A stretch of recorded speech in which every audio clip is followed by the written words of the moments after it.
to the show, everybody. I got my best friend Jakways Mendoza here. Howdy. Jacob and Joseph couldn't make it because Jacob's working on a planter and Joseph is with Mariah. So it's just us two. We don't have a producer today. But what you been doing this weekend? Well, I went home to Warner to spend Easter break with my mom and my stepdad. And I spent the majority of time ripping out tile and putting in new flooring, so a little fatigue there. But good time. We had a prime rib and ham for Easter dinner and just had a good time, just relaxing and working. How about you? Danny came out yesterday with the baby Callus, so that was a good time, and we watched The Passion of the Christ on Friday, so that's always kind of sober. But I do like that movie.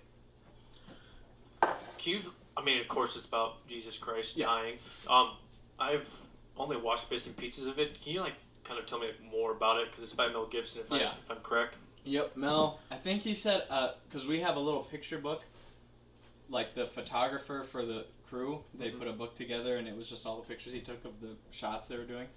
And Mel has a little introduction in there. And he said he'd had the idea to make it for like 10 years or something. And then he got Jim Caviezel, because I don't know how he got Jim Caviezel, but Jim is the guy who plays Jesus. Mm-hmm. And he basically just read the scripture, like the four Gospels by Matthew, Mark, Luke, and John, and then he read another book. I think he read this book. It's called The Dolorous Passion of Jesus Christ, and it's by this lady. I think she wrote it in I'm not sure when she wrote it, but a few hundred years ago, and it was supposedly private revelation. Okay. And she was Catholic, but I guess, and I don't know if Jesus revealed this to her or if Mary did, but she wrote the book out, and I think he kind of used that because she basically just went into detail about certain things that the apostles didn't. But it starts out, he's in the garden, so he's in the agony in the garden in Gethsemane, which is the night when the guards came and took him, and Judas betrayed him, and he has James and John and Peter with him. And then they take him in to Caiaphas and the high priests, who are like the priests of the Jews, basically the Pharisees. And they, say that they bring up false witnesses to testify against him. And then, it just goes through that. But I mean, it's pretty hard to watch. The hardest part is when they're scourging him, because they just start with reeds, Mm-hmm. and they're hitting him, and then he falls down onto his knees, and then Mary is on the side, and he sees her, and then he gets back up, and all the Roman dudes are just kind of freaked out, and then the two guys who are beating him kind of get mad because they're like, this guy must be trying to show us up. So then they get out what they call the flagellum, and they have the fish hooks and sharp stuff, and they have 10 or 15 little threads on them. And so that's the worst part, because then that starts drawing blood, and one of the iconic shots is they catch it on his ribs and then they rip it, and they just rip skin off. And actually they had some type of bodysuit on him, on the actor, but I guess on that one or one of them it got around it and it got into his front, so he actually did get some actual skin. I don't know what happened, how bad it was, but Yeah, it's pretty crazy. And then one of the more interesting parts of that is that Mel Gibson, there's the scene where they get him to the crucifix and he's on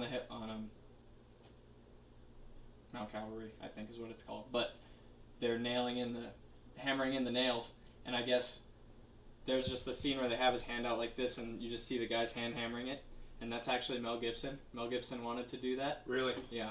I don't know if that was just him saying, I'm a sinner too, so I was a part of this, technically, but it's a good movie. We usually only watch it on Good Friday, which would have been last Friday, Mm-hmm. because that's, in the church, that's the day that Jesus dies, so they don't even, usually a priest will have mass every day, but that's the day that no one does. I think that's what Mariah told me. They don't have mass that day, and I'm not sure what the significance of that is, but Yeah, that is pretty interesting.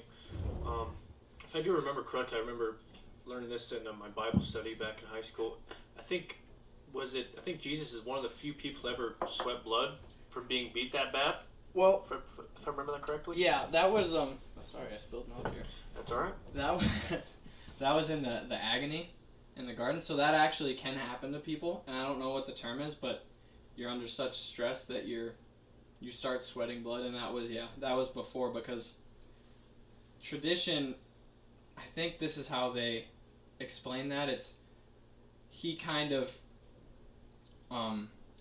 it's like because he's man and God, so he has like a dual person, and I think he knew he was about to get taken, and he was going to go through the passion, and that because I think that night he had the dinner with the apostles, the Last Supper. And so then he took 3 of them into the garden, and that's when he was just like, I think they say the full weight of sins was on him at that point. Mm-hmm. So, and he was, feeling the weight of that, and he was seeing what they were going to be doing to him, and then, what's the other thing? Oh, I can't remember what I was going to say. But yeah, he was, and then there's lines in there like, Father, please take this, if it be, I don't remember exactly, but take this chalice away from me. And he says, the spirit is willing, but the flesh is weak, because as God, he knew he needed to do that, and he wanted to, but he still had all the emotions of man. So obviously, as humans, we don't want to die, and especially if you know how you're going to die, and you know all the things that are going to happen to you, then that's going to be terrible to go through. Oh, and the thing I remembered was, he knows he's going to die for our sins, and open up the gates of heaven and all that. But he knows that so many people who he died for are not going to accept Christianity, So he's dying for all men, but not all men are going to accept him or, live good lives and things like that. So that's kind of as well as I can explain it. Okay. But yeah, that movie's great because Satan is in it, and it's actually, it's a woman who plays the devil, and he or she is just wearing this black robe with like a kind of a veil, a hood thing, and she's very pale, and it just looks like bald, and it's scary. They did a very good job portraying her or him, and then in one scene, I think it's during the scourging, he's walking around and he has this baby, but it has like an abnormally large head, and it turns and looks kind of at what's going on. I think at Jesus being scourged, and it's like ugly. It's like a deformed, demonic looking thing. So it's a good movie. It's pretty hard to watch, though. That's why we only watch it once a year. It's not very enjoyable. I mean, is it kind of like Schindler's List, kind of that kind of? Yeah, I mean, it's not fun to watch for sure. It is it's cinematically enjoyable, and he does how like in 300, Zack Snyder does the slow-mo. Yep. He does a lot of slow-mo in that movie, which I don't know if that was what was going on in the time, because this movie came out in 2003, but that's kind of funny to see now, just because that's not really, I feel like that's kind of fallen out doing slow-mo a lot, but a lot of scenes he just slows down, like whenever the guards are going to get Jesus, like they all take off and then it all slows down, and then Peter cuts off the guy's ear, and that's all in slow motion. Oh no. Yeah, I would have to agree that like slowing down scenes in a movie really adds like more of a cinematic effect and intensity to a film. Yeah, it definitely does. And I don't know if that's just in the beginning or if it's more in the end. And actually, I'm afraid that we're going to go out of the shot, so I think we should stay forward. Just because I was leaned back, and we're not going to know until later because we don't have a producer, sadly. But yeah, it's a good movie. What book are you reading now? Well, I'm not really reading a book at the moment. I've kind of taken a break from reading, but that's on my part. But I've been reading, I guess, the book called Relentless. I think I told you about that with Tim Grover. They used to be Michael Jordan's personal trainer and Kobe's trainer. It's pretty much just how to be a madman and doing whatever it takes to get to the top, and you don't care what people think about you. Just the job has to get done. Wasn't he if I remember, was he like an immigrant? Who was that? The author. From I read the book, I don't think he was an immigrant. Like he first got in touch with Jordan when he was like a grad assistant down in Chicago, and he found out that Michael Jordan was playing over there, and he wanted to be his personal trainer. So that was his goal, was to be Michael's? Yeah. Oh, yeah, you told me that. And this was like right before Michael like got like all huge and stuff like that, and he was saying, yeah, I was trying kind of hard to be his personal trainer, because he said if somebody wanted to be his trainer, he would have had a trainer by now or something like that. Oh, so yeah. That was his goal, to be Michael's trainer. That book pretty hardcore. Yeah, it focuses a lot on Michael Jordan and his beast mentality, and just like how he didn't take anything from nobody, and if you just said one thing wrong to him, he'd drop 45 points on you or something like that, or Kobe Bryant fracturing rupturing his Achilles tendon and winning the finals, and Dwayne Wade just all being madmen and just crapping on everybody. Pretty inspirational. Yeah, and pretty much the basis of the book is being a cleaner, and that is like Michael Jordan. So it's really kind of hard to explain, but pretty much you just have to do everything without thinking, and you don't study the competition. The competition studies you, and you pretty much don't stop until you don't stop like grinding and working hard until you get what you want. Until you've achieved it. And then once you achieve what you want, then you just go a step above and higher and higher and higher. It's a really good book. It's an easy read. Like chapters probably 10, 20 pages long, but it's all the information is there. Yeah. How to be a successful person. And it doesn't have to be just in sports. It could be in business or marketing, all that kind of stuff. Specifically, you don't have to be an athlete. An athlete. Yeah. Yeah, what books are you reading? I'm in the middle of a few. I guess for Lent, I was trying to read more spiritual reading. So there's a very famous book by this Saint Thomas à Kempis. I'm not sure if he's a saint actually, but he wrote it in like the 1400s. And I guess it's called The Imitation of Christ.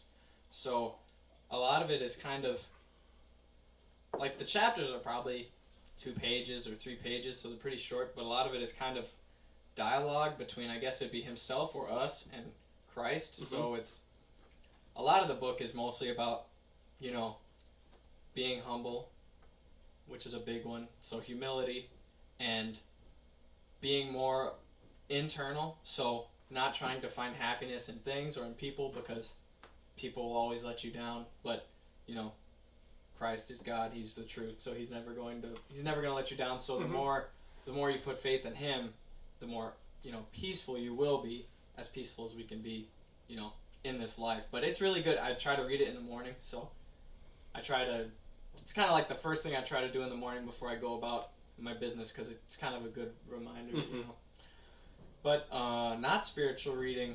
There's this book I'm reading.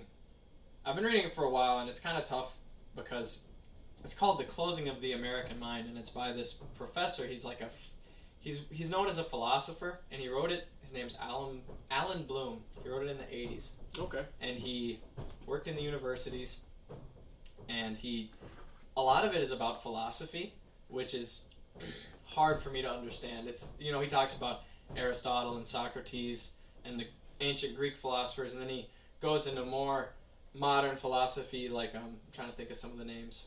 Rousseau, Nietzsche, a lot of these guys, I think Rousseau was a French guy and Nietzsche was a German guy, but he talks about what happened to the universities. So he talks about the Cultural Revolution in the 60s, how it was like the sexual revolution and all the stuff that happened there.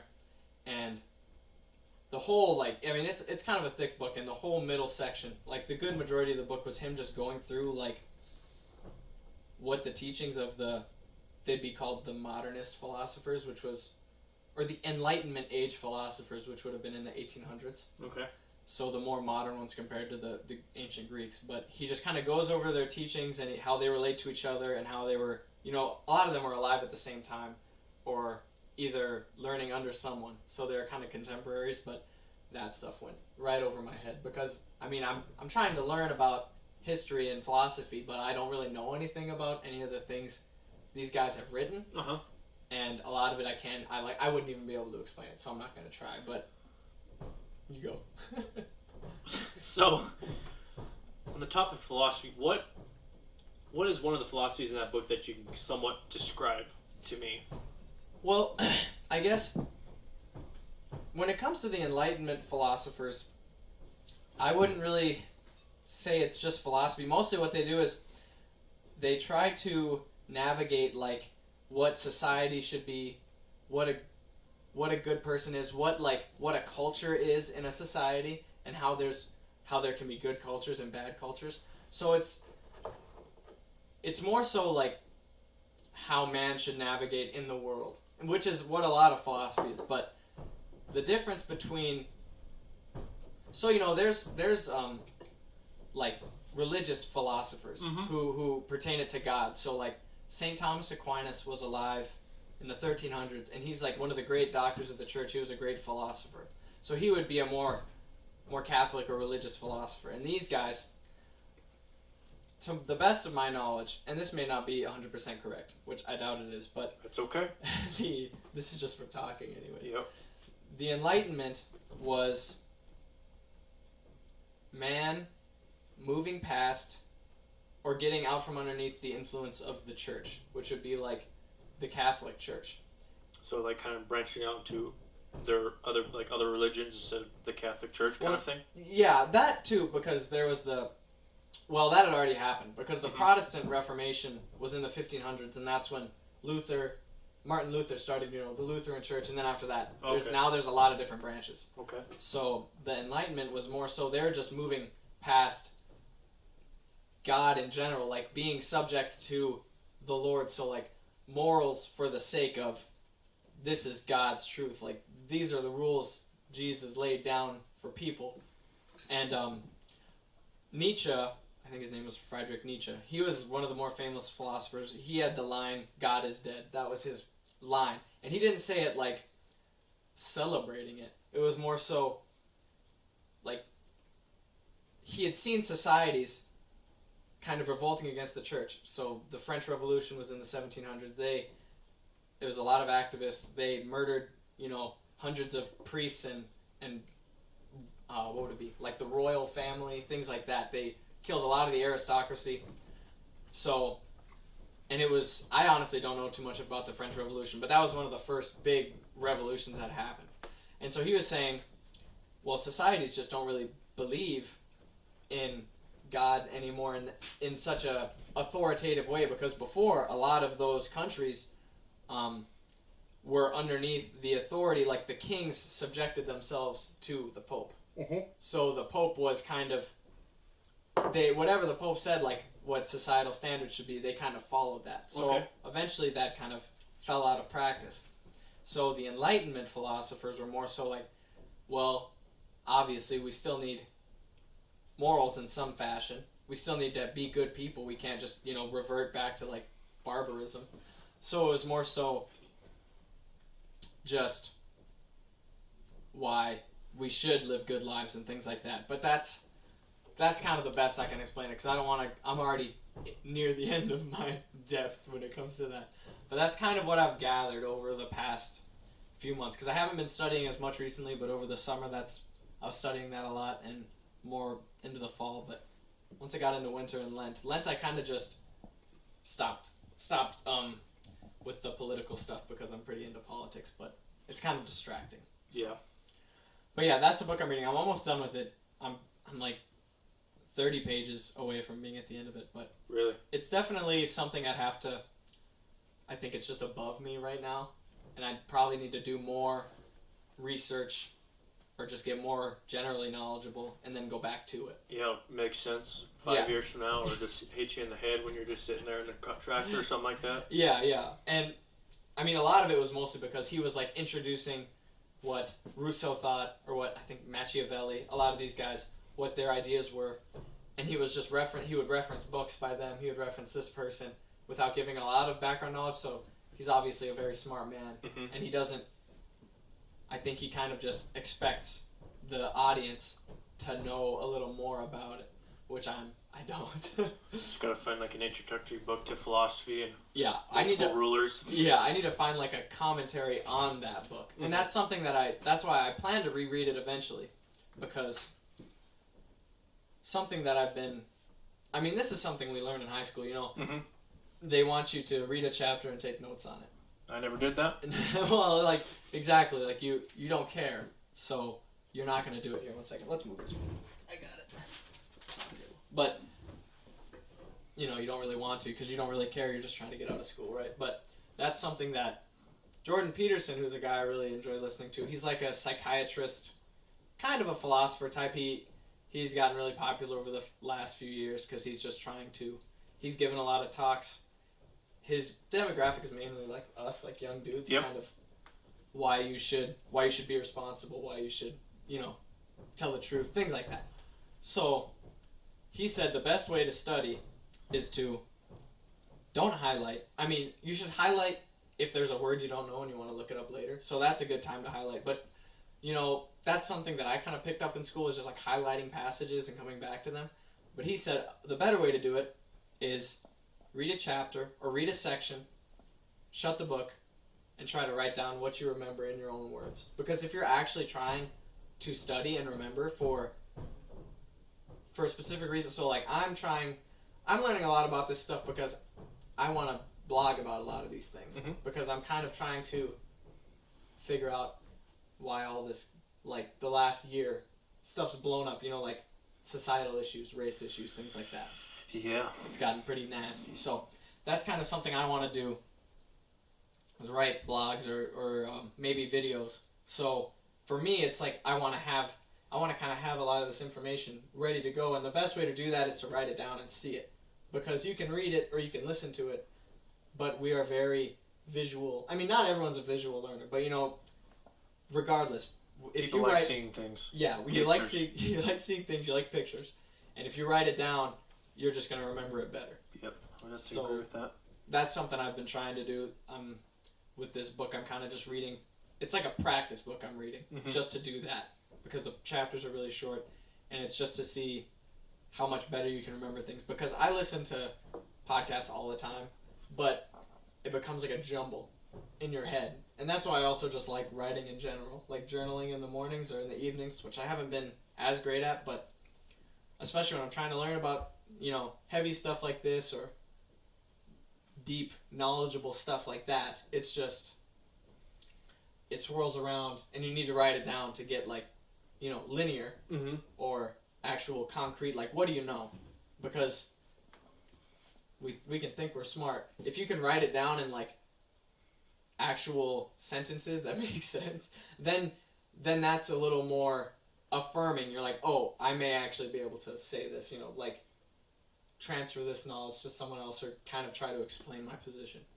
Because I have a problem. I rant a lot. You know, I can like talk about things forever, but it can get to a point where you're just not really saying anything and you're just... It's like, you're wrong. Yeah. Yeah. So, I don't remember how we got in there. About taking notes?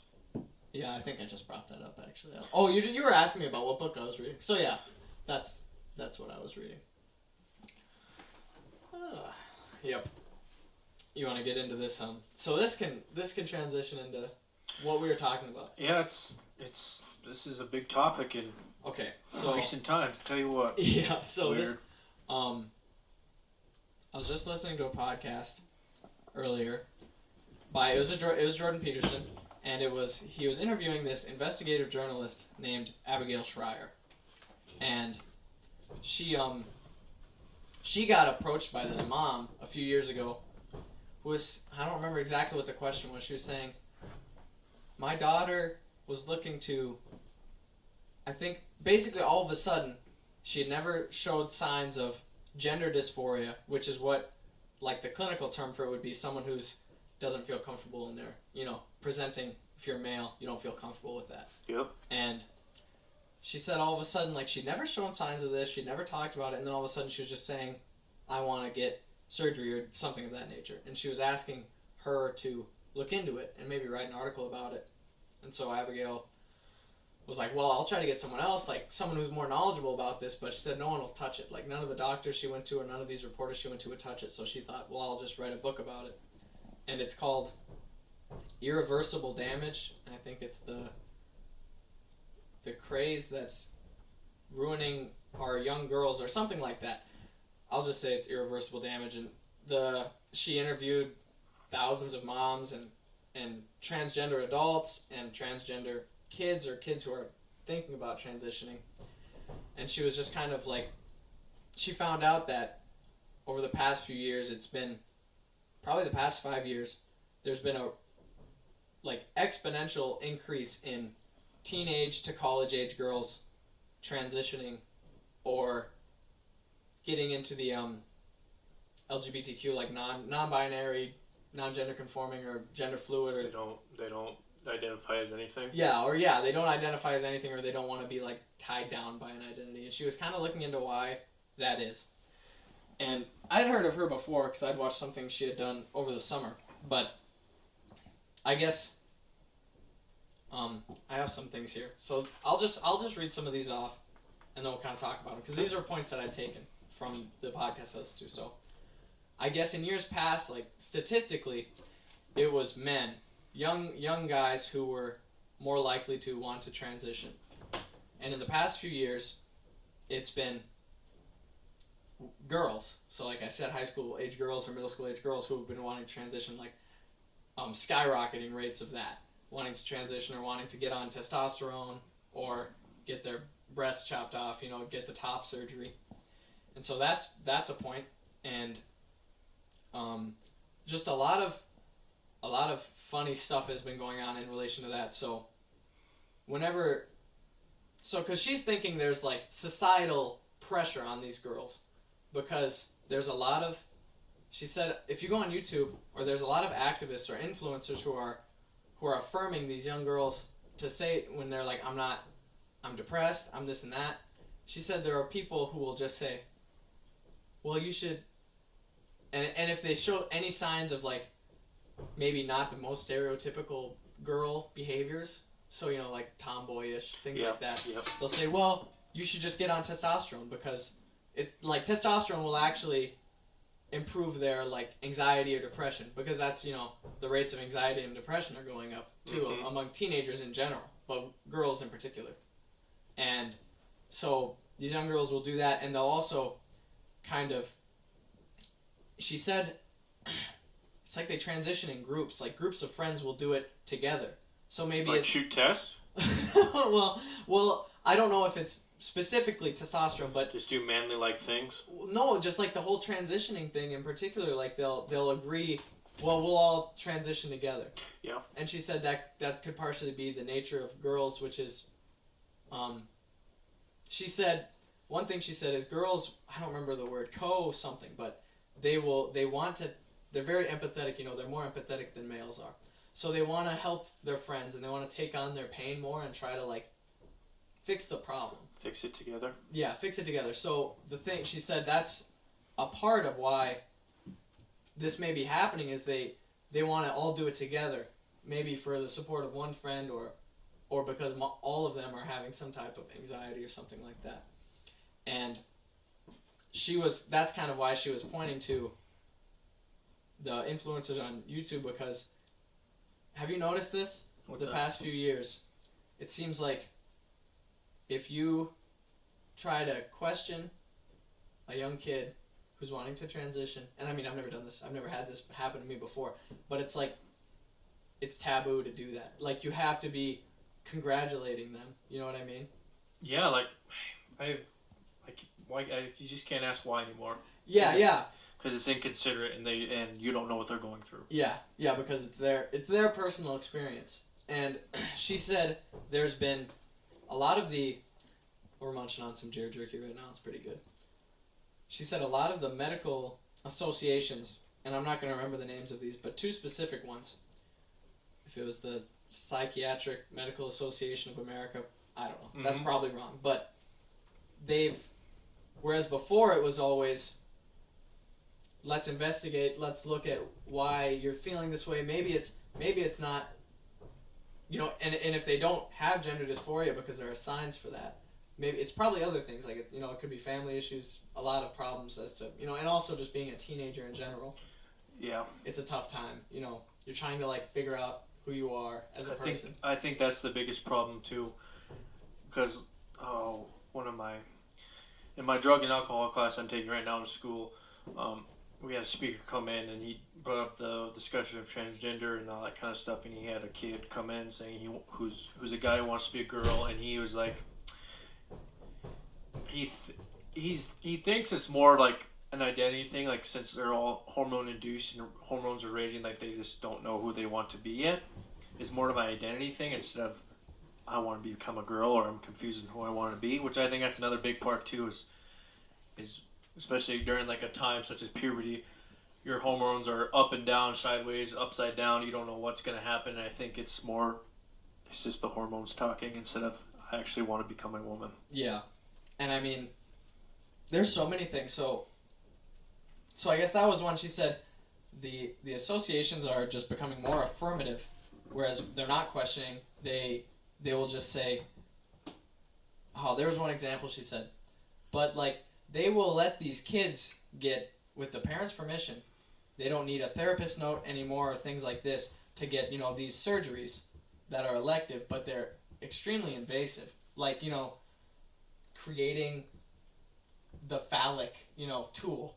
Making a penis out of the vagina, things like that, cutting off. I just don't understand why people want their dongs cut off. Yeah, I know. It just doesn't make sense to me. What I think about this whole thing is I think they have some kind of chemical imbalance in their brain that makes them want to become a woman, or they might not produce as much testosterone as a normal boy would, or they might produce more estrogen as a woman rather than a man. Yeah, and that's another thing. Like, I guess when they teach, because they're wanting to teach more explicit sex ed younger and younger. If you've been seeing that, like first grade, they talk about the LGBTQ stuff like that. The what's it called? How gender isn't one and two. How sex and gender are two different things. Okay, that kind too. Of thing? Yep. And so they introduce this a lot younger, and then it's more stereotypical. So when they talk about boys and girls, they make it really one-dimensional. Like, boys like to play with trucks, they like to be outside, they like to do this and that, and girls like to play with dolls, and they like to wear dresses and stuff.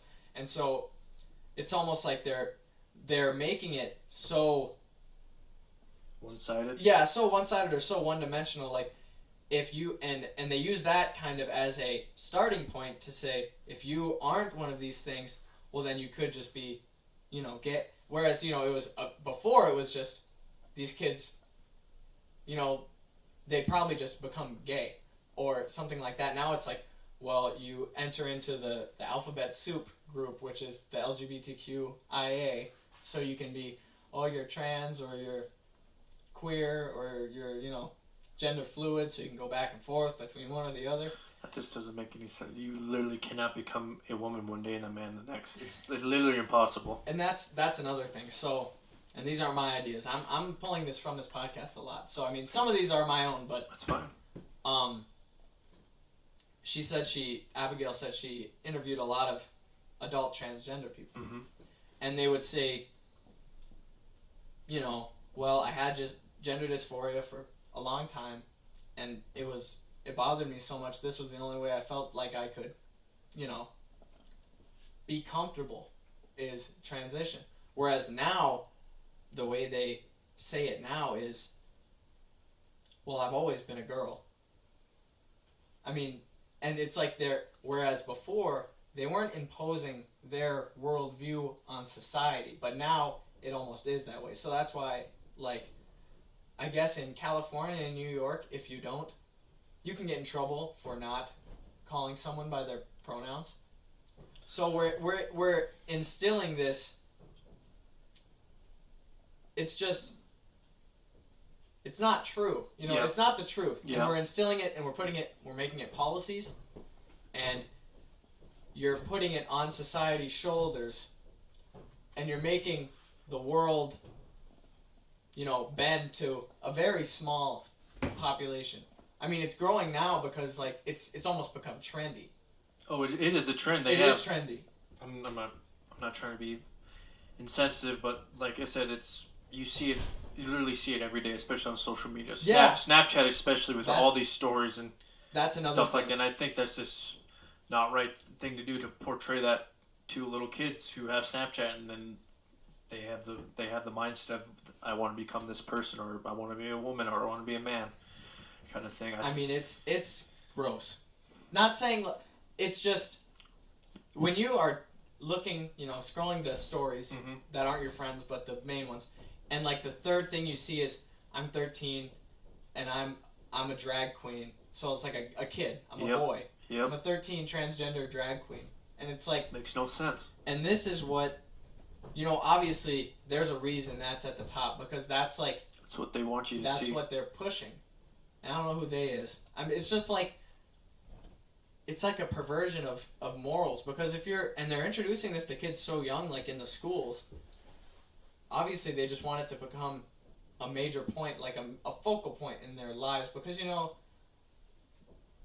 probably 15 years ago, if a girl was like a tomboy, she just, at most, she'd become a lesbian and that's it. Like, that's the end of it. Or, she was just a girl who was a tomboy and she was kind of more masculine. It's no life changing. Yeah, it wasn't a big deal. It's just the way it was. And that's another thing is what's it called? It's just the fracturing. It's like, I guess they call it identity politics. So you're putting a huge focus on your gender or your, whatever the word for that would be, how you identify as your gender and your race and, if you're fat or not. I've seen stuff like that. If you're disabled or not. So it's just you're putting more emphasis on the identities of people and how much of a victim they are.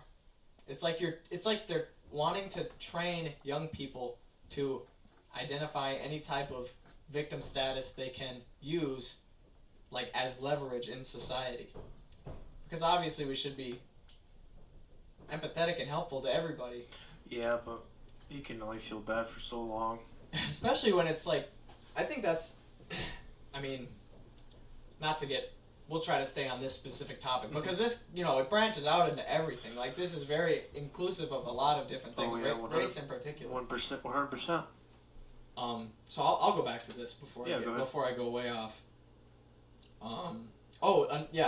So I found this out last year. I did a speech for my speech class on why they should, I don't know if it was illegalized, but letting young kids take testosterone, get those invasive surgeries, like before they're 12 years old, and they're taking what these kids are saying as fact, like that's the objective truth. Whatever this little kid's saying, I want to be a girl. All right, let's get you on some tea then.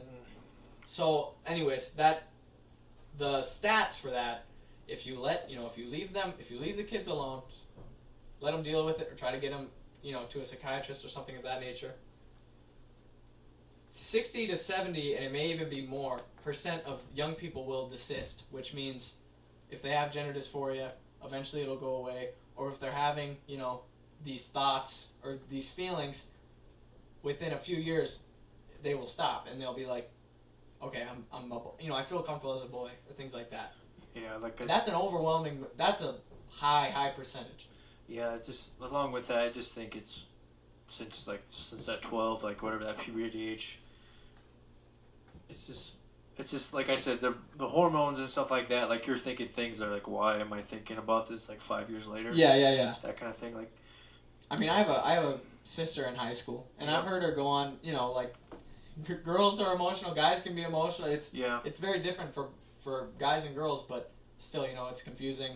It's a weird time. You're feeling a lot of things. You feel ugly because you are. And then you're breaking out, then you smell bad, and why won't this girl like me? And Yeah. Yep.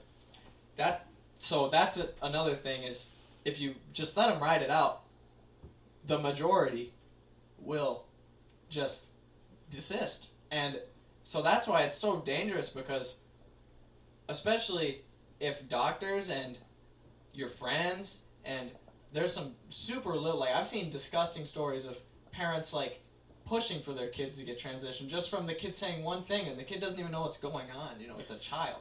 Yeah, it's another thing on the parents. Like if they wanna make that transition, let them do it by themselves. They don't need an outside force pushing them to do that. Yeah, it's their own choice. And I mean, it could just be like your crazy liberal parent who's wanting to, because people, you know, this is a part of an ideology. The identity politics. So the more entrenched you are in that ideology, it becomes your moral virtue. Like, your morals become perverted and changed to where you think, well, if I have a kid who's a tranny, I'm plus one, you know, like I'm higher up in this hierarchy of whatever. Mm-hmm. So, yeah, that's one thing. Oh, this is a thing she said. So she didn't just interview like scientists or therapists who were against this trend of, you know, transitioning the kids. She would talk to who she called, they were affirmative therapists who had a reputation for sending the kid to the doctor saying, you know, like, yes, you can get transitioned, you can get on T, whatever. And she asked them, so if there's a girl who's gender fluid, and she goes from a girl one day and a boy to the next day, back and forth, and she wants to get her breast chopped off, or they call it the top surgery. Mm-hmm. How can you recommend that surgery to that person if they, you know, the next day they're a girl, so they're normal, you know, whereas if it's a boy, they're not normal. And she said a lot of the times the answer that she would get from them is, well, only they know their truth, they just need to follow their truth. So it's like what we talked about before, you're putting this kid's personal idea or belief and making it, you know, fact. Mm-hmm. And I guess that was just an interesting thing, because it's like it's like an attack on objective truth. And I'm not the first person to say that. Like, that's kind of what a lot of people think about the trans thing and the sexual, I guess you can almost say it's a revolution in some cases. And then the racial, you know, the Black Lives Matter, things like that, which is a whole different topic, which we don't need to get into, because I could go off on that for a long time. Let me see. I'm just gonna say. You say what you're gonna say. I'm gonna go close this door. Okay. Whenever George Floyd had his wrongful death, and then whenever everybody was rioting and stuff like that, and Black Lives Matter, I just don't think it wasn't even about it wasn't even about George Floyd anymore. It was just wreaking havoc on all society. Yeah, I can agree there. I don't think that's tied to race, but I just had to say that. Yeah, and we can talk about that at a different time. I just think people. I just don't think people should judge a person based on their skin color. It's more on the inside than anything. And that's what that's what these, you know, it's the critical race theory. And I know kids my age who are going to school and they're getting taught that, and they enjoy, like, the theory classes. So there's critical, literally anything you can think of theory. Critical race theory, I guess it'd be gender studies is the more accepted term. Critical Asian theory. There's, like, disabled theory. There's the fat studies, the fat theory. So it's all kind of, you're looking at the world through a lens of oppression.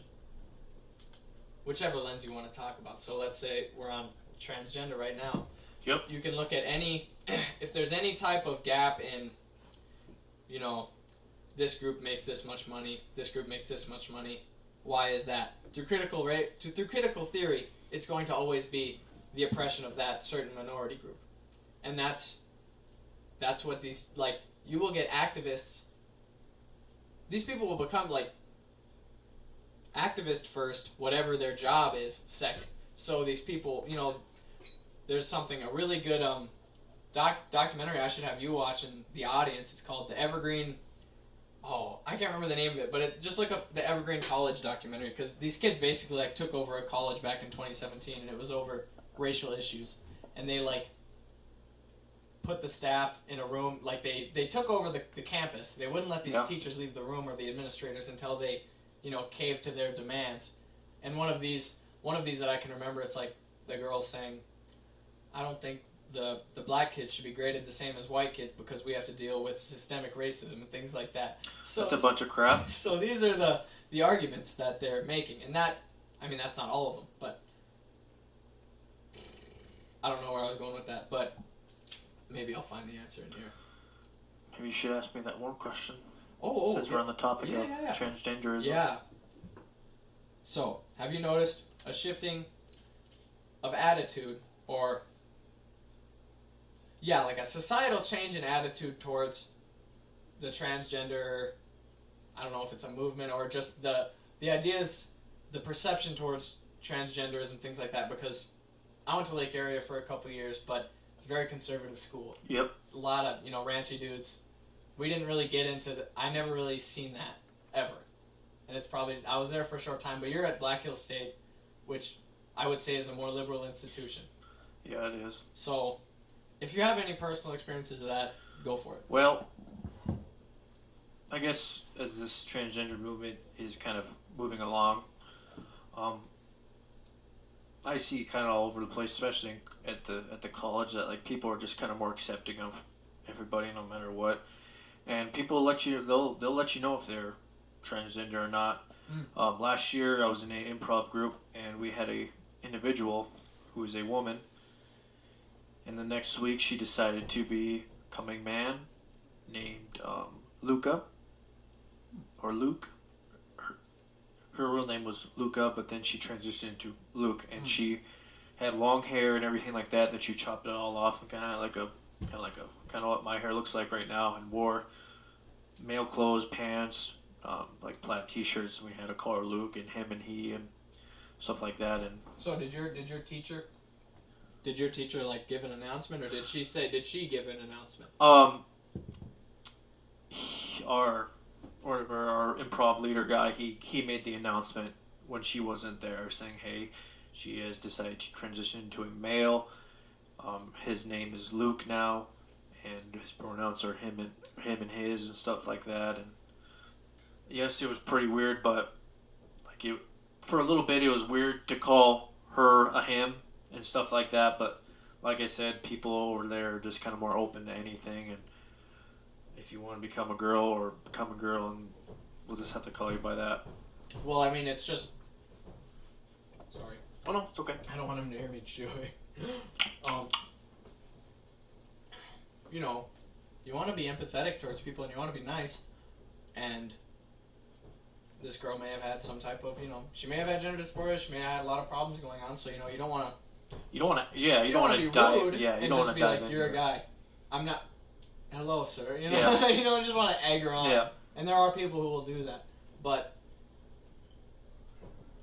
that's the only person I know so far on that campus who has transitioned into a man or changed their gender. I know one of my friend's sisters has, but I don't know her personally, but I don't. We're pretty isolated out here on the ranch, and we live in a very conservative area, so it's... Yeah, I guess, yeah, because whenever I came from here, and we're very conservative and seeing stuff like that, as you're used to seeing on the internet, it's just like a culture shock, I mean, sorry. Oh, no, I was just stopped right there. I mean, the closest thing we've seen to that was kind of like, we live on a reservation, so there's Native American activism at times, like the pipeline debacle 4 years ago when we were in high school. That was kind of a dramatic thing, but this is very much different. That's a difference of opinion. Like, the tribe did not want the pipeline to go through. That's like, they were just protesting the pipeline, so they were there, and that's just them saying, well, we don't want it on our land, and the government saying, well, we want it to go through here. It's going through here, and whereas this is like your perception of the world is not correct, or your personal perception, and like I said earlier, you're pushing it on others to accept that even if they don't want to. So that's where it can become a very slippery slope, especially with corporations and colleges. I mean, I wouldn't say you don't have to call him a he. You can say whatever, but if someone doesn't, so this is the main thing, like constitutionally, freedom of speech. If someone doesn't want to call you that, it's not. I don't think that'd be the right thing to do. Well, I don't know. I mean, I haven't really thought about that. I've never experienced it, so I don't know what I would do in that situation. I think it's more of a respect kind of thing. It's more of like, yeah, because human respect. Do I agree with the transgender stuff like that? No, but if a person who has transitioned into a woman or a man and they want to be called that, I'm going to call it that. I'm not going to be a douche about it because that's just respect, you know. It's the right thing to do. I'm not going to bash them because, hey, you're a man now. And I mean, they probably have some type of mental disorder. So it's like I said before, it's like a mental disorder or a chemical imbalance in the brain. They're not producing enough test or estrogen and stuff like that. Like I said, I don't know. That's just how I see it. Yeah, but when you make it law for someone who doesn't want to call them that, they are going to get fined or they're going to get imprisoned. That's where this will follow its logic. That's the logical conclusion to this type of thing. If you're trying to push it on society, who, you know, overwhelming majority isn't transgender or have gender dysphoria or things like that, and you know you have more conservative people who don't agree with that, and there are conservative people who are like, I'm not gonna call you that, or you know they'll shun them completely. They won't talk to them.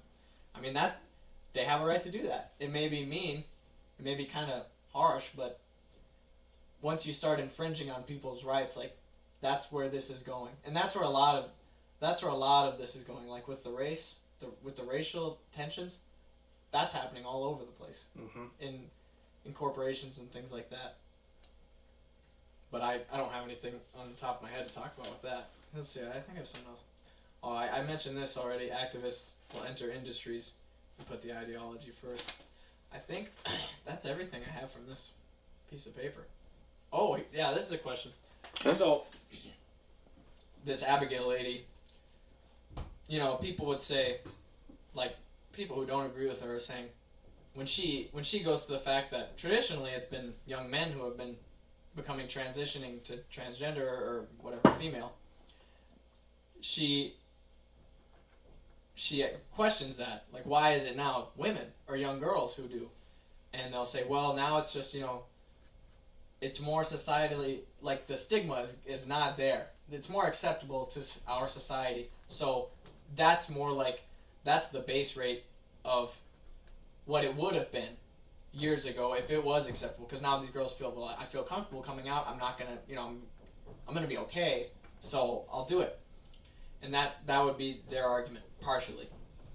But there's a lot of points against that, because you would think if, well, it's more acceptable, and they have always felt, you know, uncomfortable in their sex, well then they would be happier, they would be becoming successful. And she said a lot, like an overwhelming majority of these young girls, she said they were not.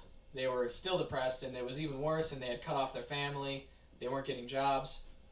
And the rate of depression is going up, or not depression, suicide is going up really high. So there's that. If this is actually how young women wanted to be, then why are they still not doing well psychologically? And then she said another reason would be, well, if that's how it is, then why aren't there women in their 30s and 40s and 50s who are saying, well, it's okay now, I guess I'll come out now.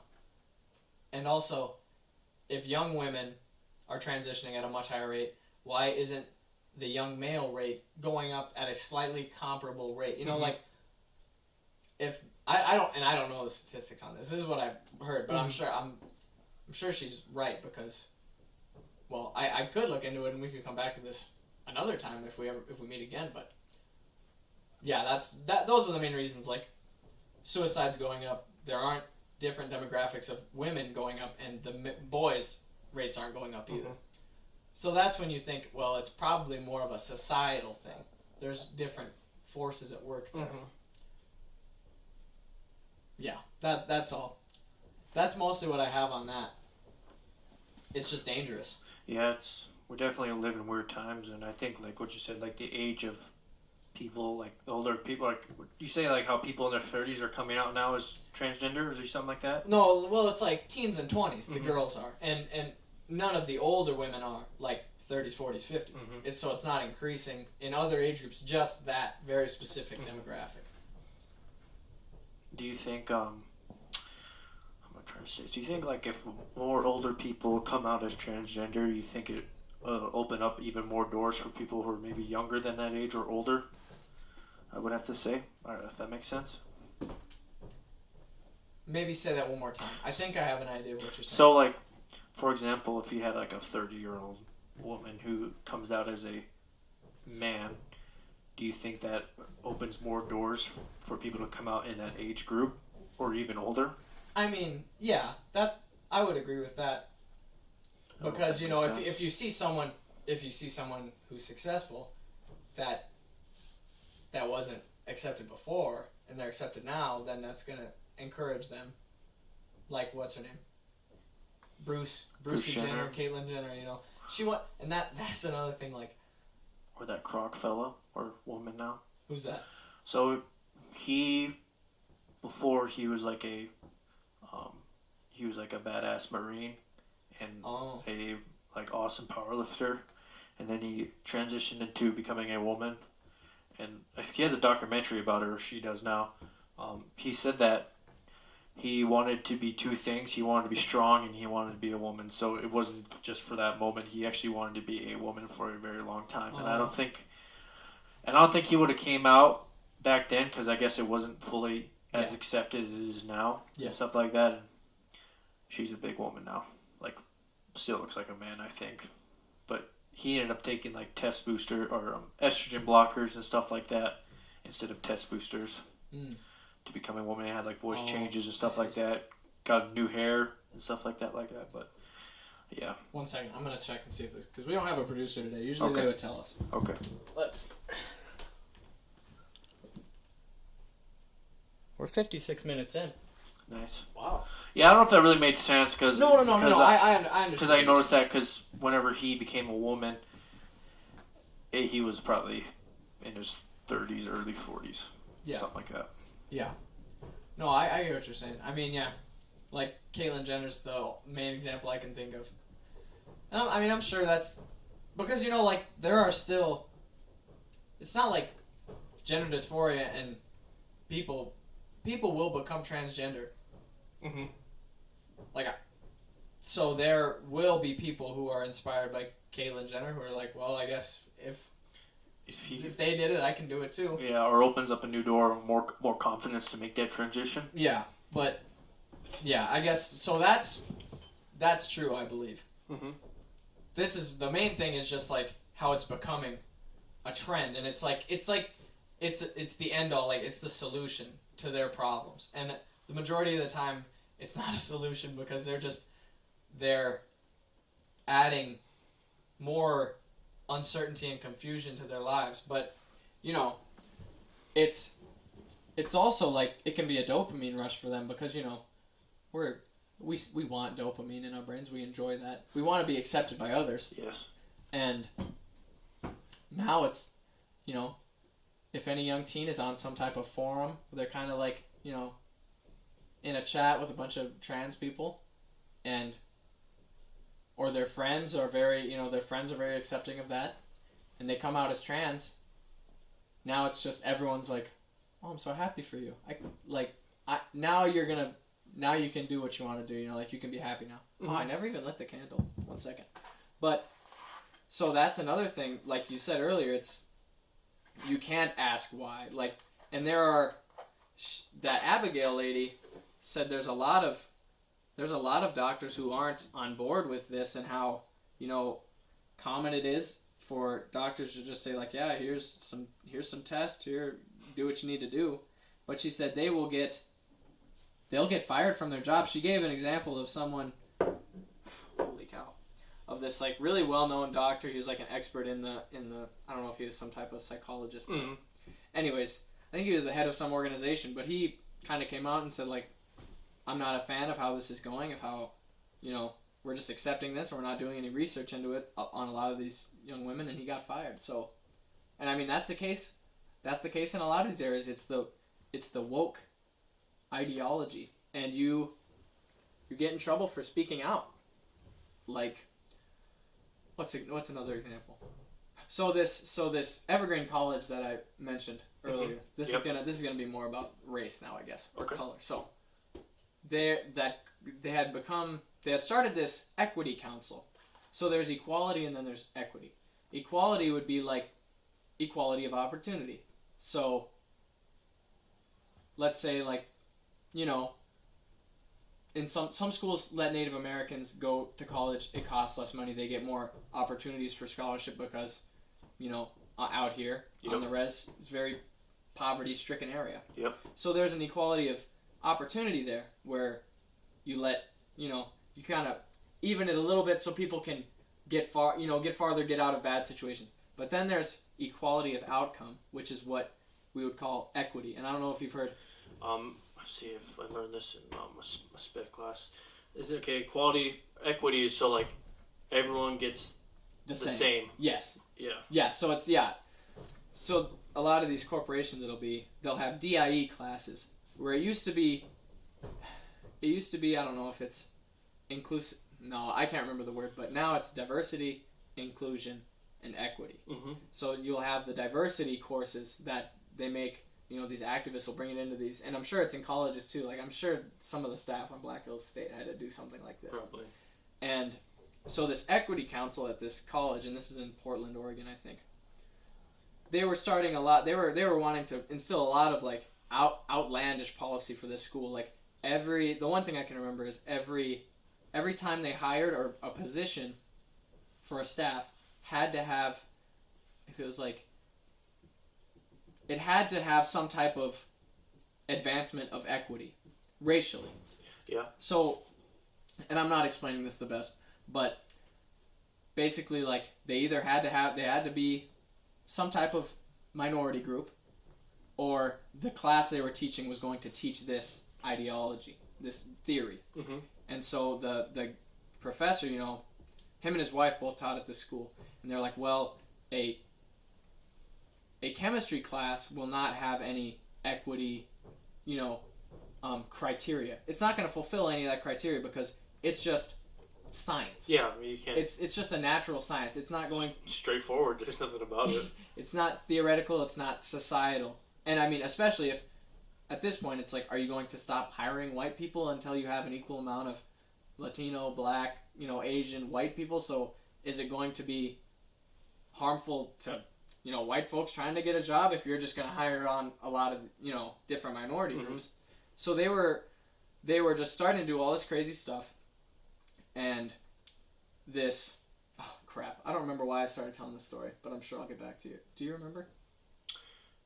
No. Okay, that's fine. Well, I guess we can just go through it. So I need to have a pen and paper because I get like. I'm so bad about that. Once I get on a tangent, I just kind of head down it, and I'm like, I don't remember what point I was trying to make. We'll come back. We'll come back to it. Okay. But, it's because I was saying people will get fired. Oh, yeah. So, for speaking out. So, there was one professor, and probably his wife, his name is Brett Weinstein. He was like a biologist, some type of biologist professor. Mm-hmm. But they wanted to do this thing that had been a practice, like a tradition in the school. It was called the Day of Absence. And traditionally, I think it had been started by some black poet way back, like almost 100 years before. I can't remember his name, but it was the black students would not go to campus that day. It was one day a year to show the void that was created whenever black people were not around. So it was like kind of like probably from the civil rights era. But so that's not even the problem. So he said most of the time it was the kids who were in those, you know, those type of theory classes. They would participate. He said in his classes none of the kids really ever did it. He says he doesn't remember any of the black students in his classes doing it. So you can already tell that must mean it was some type of ideological thing. You know, like if it's